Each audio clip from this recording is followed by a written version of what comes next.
हे पिंकी के पापा, सुनत हुआ अब पिंकी के 40 साल हो गल बा। अब हम लोगों के एकर बियाह करा दे चाही, नहीं तो कोई आलू के साथ भाग जाइयन, फिर हम लोग का करब, कहीं मुंह दिखाए लायक ना रह जाब।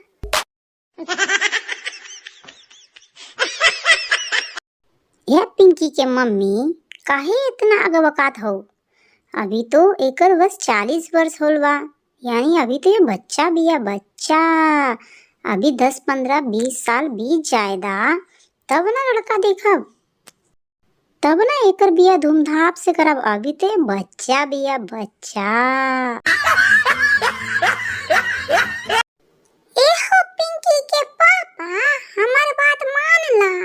40-45 साल में बच्चा ना रह जाला, बूढ़ा हो जाला, बूढ़ा।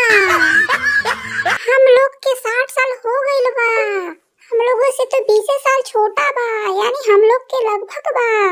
अब ना बियाह करी तो कब करी, बुढ़ाई जा तब। हम लोगों के जीते जी घर चल जाई अपन, तो इससे अच्छा बात हम लोगों के लिए का हुई? ये पापा मम्मी ठीक है बोलत हईन, करा दा हमरा शादी, हमरा सपना बा हमार शादी के। ऐसे भी हमरा 40 साल हो गल बा, अगर हम और बूढ़ हो जाई तो हमरा के लेकर जाई, हमारा सपना तो अधूरा रह जाई ना। करा दा पप्पा हमरा शादी।